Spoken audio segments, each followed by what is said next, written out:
C'est décidé, je me lance dans l'impossible. Je vais me coudre une robe pour le Met Gala. Mais spoiler alerte, je n'ai jamais cousu de robe de soirée et il ne me reste plus que 30 jours avant la soirée du Met Gala. Pas de panique, je vous emmène avec moi dans l'aventure jour après jour pour voir la création de cette robe. Mais avant de plonger dans le tissu, il faut déjà comprendre où je mets les pieds. Le Met Gala, ce n'est pas n'importe quel événement, c'est la soirée mode de l'année. Et pour pouvoir être prête, il faut tout savoir. Le thème de la soirée de cette année 2025, c'est Superfine Tailoring Black Style, inspiré par le dandysme noir et l'identité vestimentaire. Et le dress code de la soirée, c'est Tailored for You, autrement dit du sur-mesure, un vêtement qui est fait pour vous. C'est un défi de taille, surtout que le thème ne m'évoque pas grand-chose. Mais bon, il faut bien commencer quelque part. Alors, avant de commencer à coudre quoi que ce soit, demain, il faut que je commence par des recherches pour comprendre ce qui fait vraiment sens dans cet événement.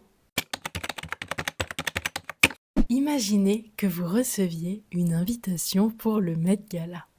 Saviez-vous qu'il y a des règles très strictes à respecter? Ok, ce n'est pas la partie la plus fun de la vidéo, mais avant de commencer par la création de ma robe, il faut tout savoir sur le Met Gala. Parce que oui, ce n'est pas seulement qu'une soirée star, et pour pouvoir vraiment briller, il faut comprendre ce qu'est cet événement et comment il fonctionne. Alors, direction ChatGPT pour un petit coup de main. Le Met Gala ou Met Ball, c'est l'événement caritatif de l'année organisé au Metropolitan Museum of Art à New York. C'est l'ouverture de l'exposition annuelle du Costume Institute et c'est une soirée hyper médiatisée. Mais alors, c'est quoi le lien entre le Met et le Costume Institute? Le Met, c'est tout le musée avec différentes collections d'art.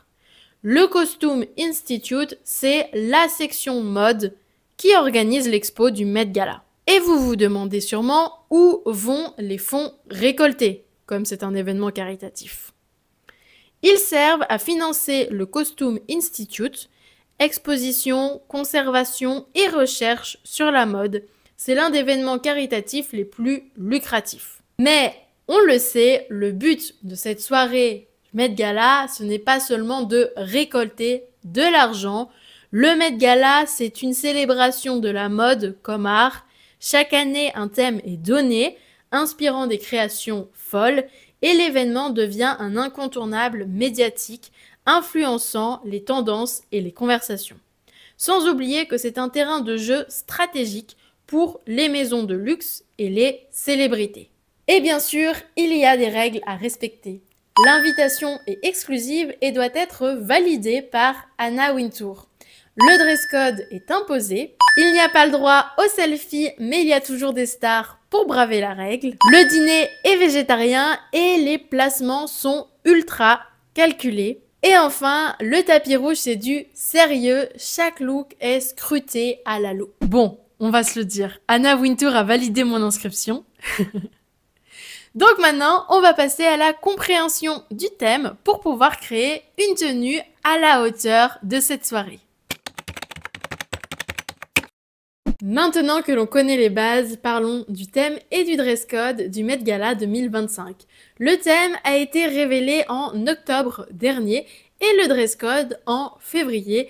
Mais concrètement, quelle est la différence entre le thème et le dress code? J'ai demandé à ChatGPT et voici la réponse. Le thème, c'est Superfine Tailoring Black Style. Il met en lumière l'impact du dandysme noir et de la mode masculine noire comme forme d'expression et de résistance. Le dress code Tailored for You propose une interprétation personnalisée du thème avec un focus sur le sur-mesure, l'élégance et la coupe. Mais du coup, est-ce qu'il faut réellement respecter le thème ou finalement il faut juste respecter le dress code? Et d'ailleurs, dites-moi dans les commentaires ce que vous en pensez. Pas forcément, le thème sert de guide, mais chacun peut l'interpréter à sa façon. Certains vont jouer à fond le jeu, d'autres moins. Et heureusement parce que, soyons honnêtes, ça ne m'inspire pas du tout. Le dandy noir masculin, son vêtement de prédilection, c'est son costume 3 pièces. Et moi, je pense que si vous avez déjà vu mes vidéos, vous le savez, j'adore les robes de soirée et il n'est pas question que je fasse un costume. Le but, c'est d'attraper l'esprit du thème pour mieux l'adapter à ma création. Et pour ça, j'ai 2 ressources clés. J'ai l'expo du Met à New York, mais déjà c'est à New York.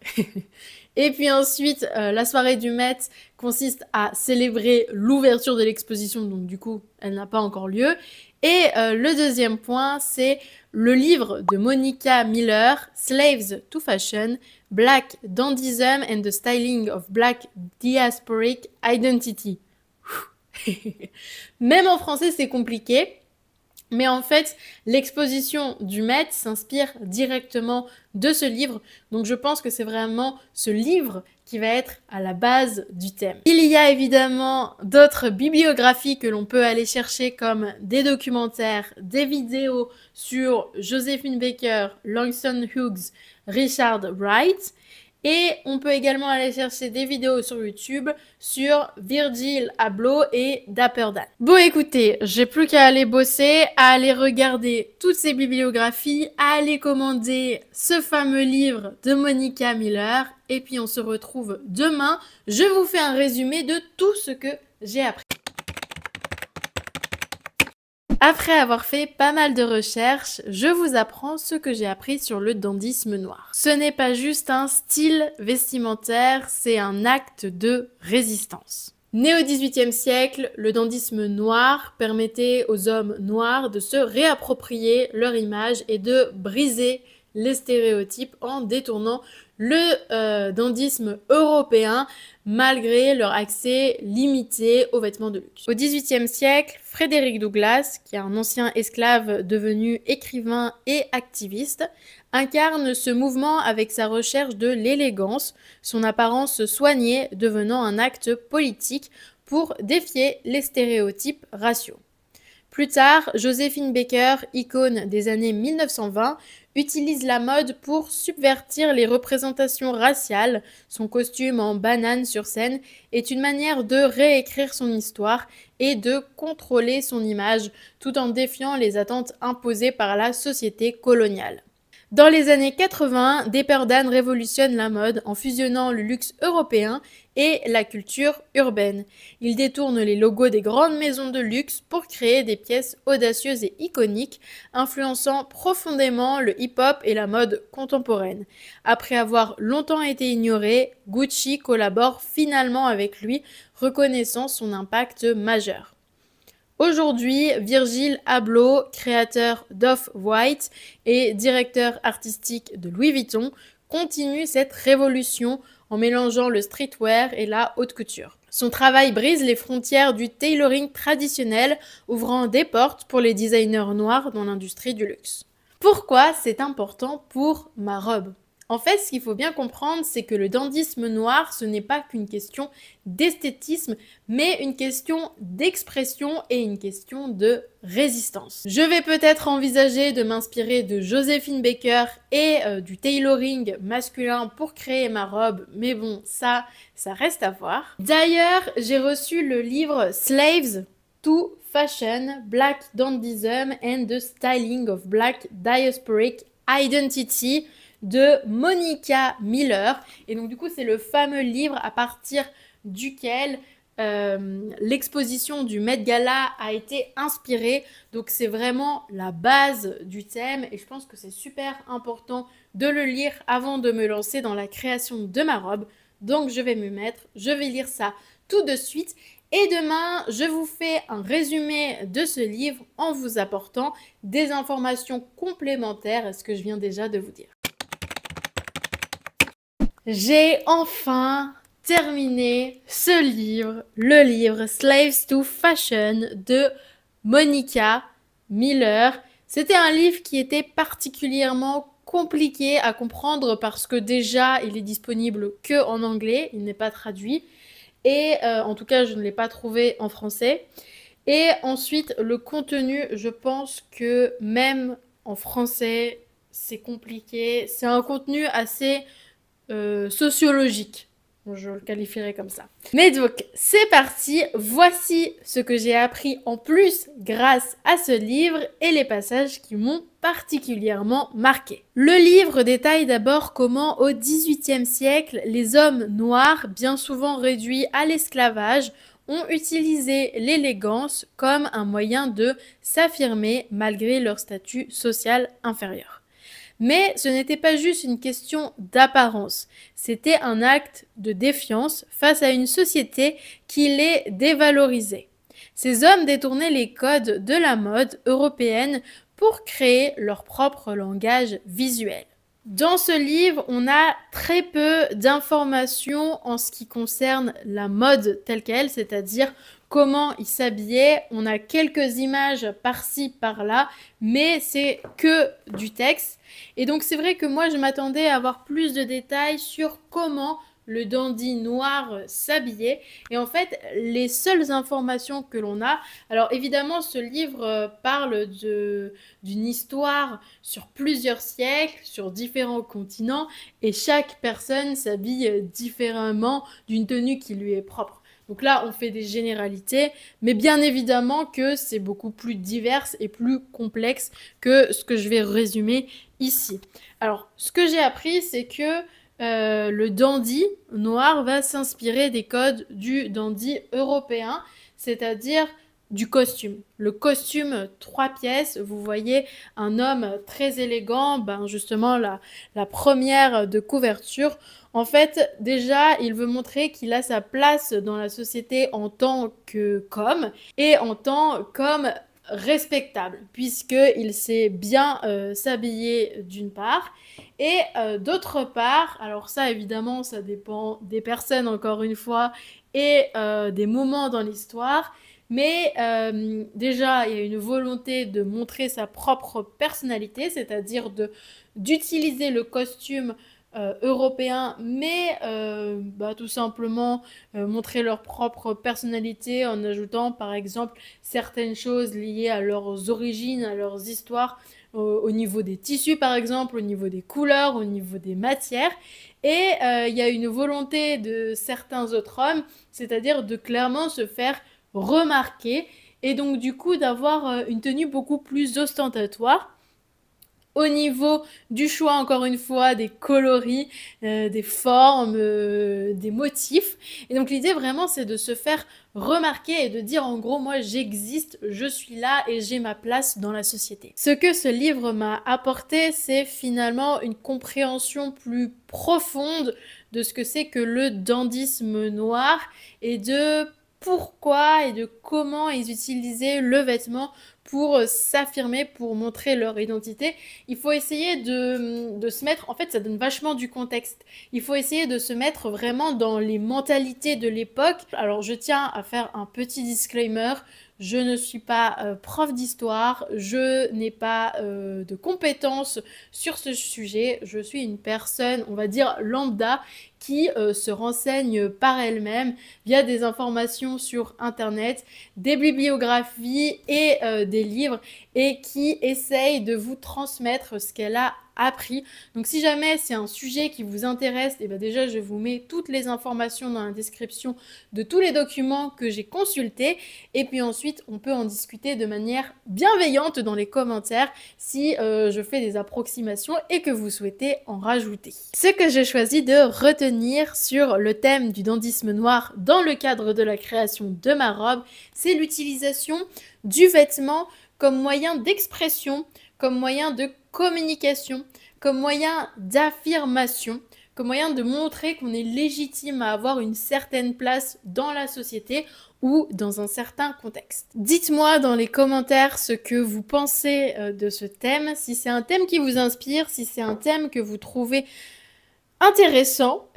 C'est un thème qui ne m'inspirait pas beaucoup au départ, mais c'est vrai qu'après avoir fait beaucoup de recherches sur Internet, après avoir lu ce livre, j'ai passé vraiment beaucoup d'heures. Je sais, on dirait pas comme ça sur la vidéo, mais j'ai passé vraiment beaucoup d'heures.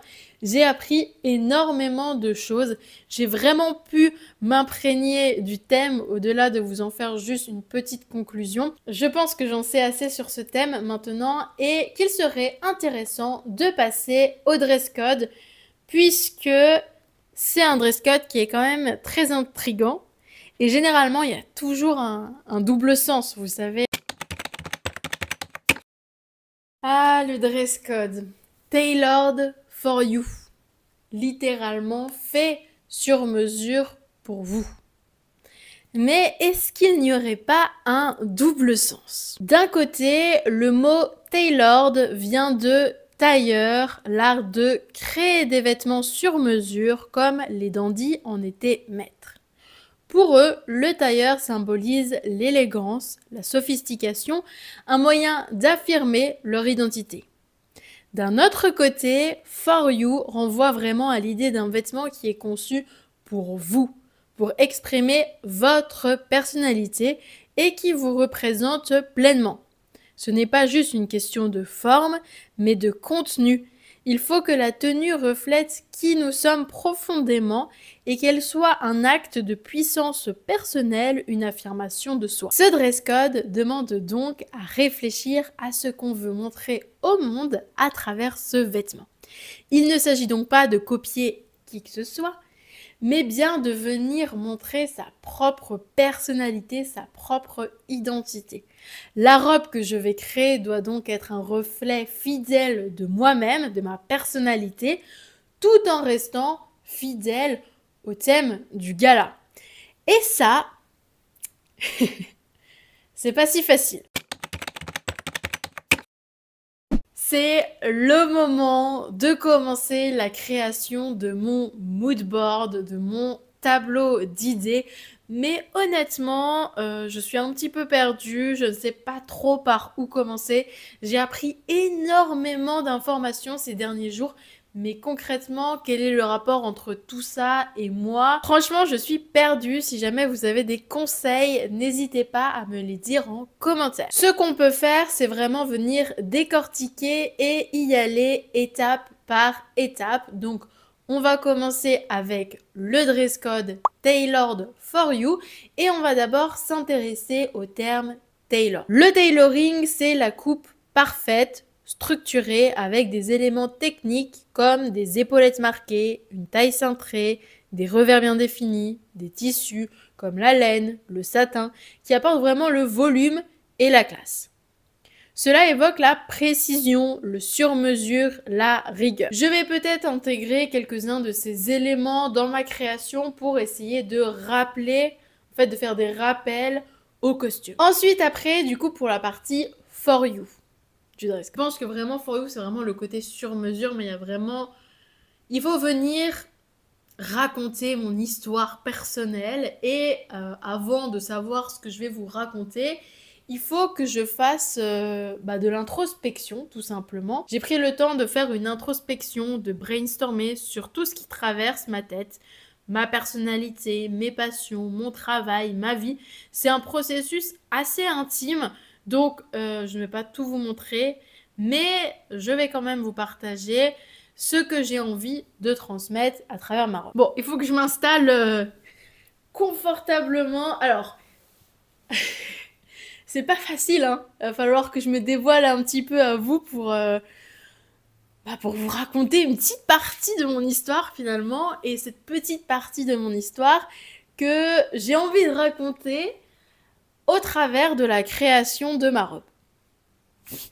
J'ai beaucoup réfléchi et en fait, je suis arrivée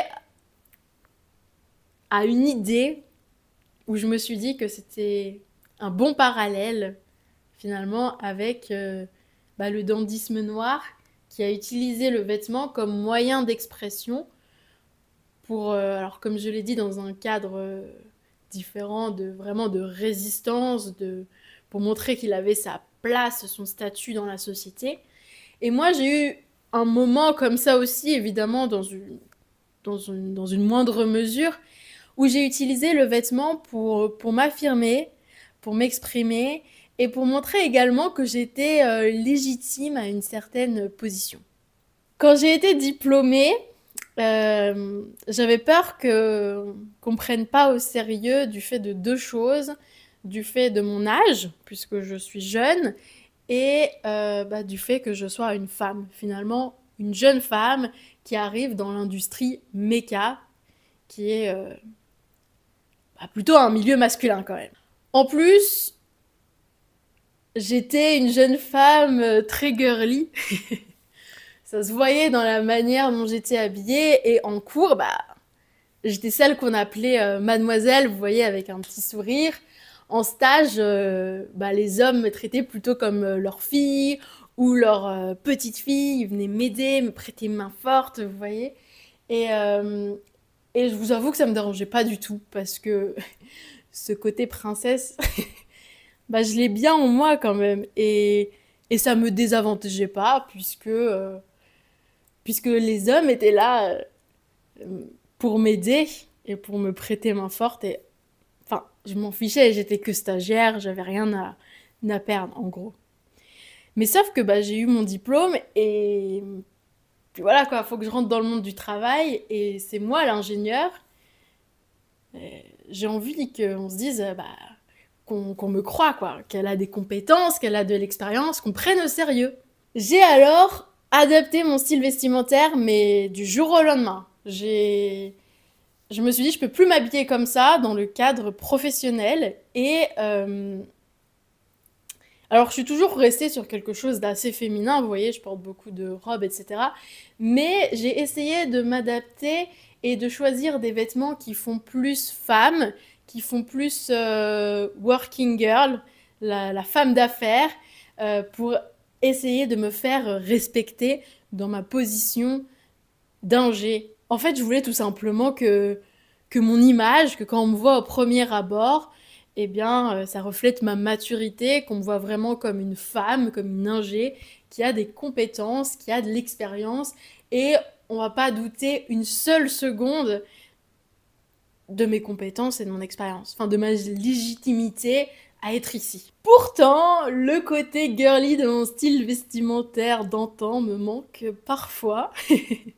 Et en fait, je pense qu'il y a vraiment cette dualité dans ma personnalité où à la fois j'ai suivi un parcours où il y avait beaucoup d'hommes, plutôt masculins, où il y avait des filles aussi évidemment, mais dans le style vestimentaire, j'étais la fille en robe et en talons quoi. Et alors que tout le monde était en jean et en basket, vous voyez. Il y a une dualité entre le fait que j'aime bien les sciences, j'aime bien la technique, j'aime bien la méca. Et pour autant, je reste une fille, une femme super girly, qui aime la mode, qui aime les paillettes, qui aime les strass, qui aime les robes. Et en fait, c'est pas parce que j'aime les paillettes, les strass, la mode, que je suis moins intelligente et que je pourrais avoir moins de compétences dans le domaine scientifique. Pourtant, quand on s'habille comme ça, c'est un peu l'image que ça renvoie, malheureusement, et c'est un petit peu les a priori qu'ont les gens de manière générale. J'ai envie de vous faire un parallèle entre mon histoire et le dandy noir et le tailoring. Comme je l'ai dit, je veux que ma robe représente mes deux facettes de ma personnalité, c'est-à-dire le côté femme d'affaires, working girl, qui a des compétences, qui a de l'expérience, qui est sûre d'elle. Et donc ça va être représenté évidemment par tous les codes du tailleur, du costume. Et donc là, on peut faire un lien assez facilement au dandy noir et donc au thème, puisque le dandy noir, son vêtement de base, eh bien, c'était le costume. Et la deuxième facette de ma personnalité que j'ai envie de traduire à travers cette robe, c'est le côté du coup très extravagant, très girly, très paillettes, très froufrou. Vraiment ce côté-là. Et là, on peut le rattacher également au thème, puisque le dandy noir du 18e au 19e siècle, eh bien, il était particulièrement extravagant. Alors, pas pour les mêmes raisons que moi, forcément, puisque le but, dans son cas-là, c'était vraiment de se faire remarquer pour montrer sa légitimité dans la place, sa légitimité dans la société, pardon.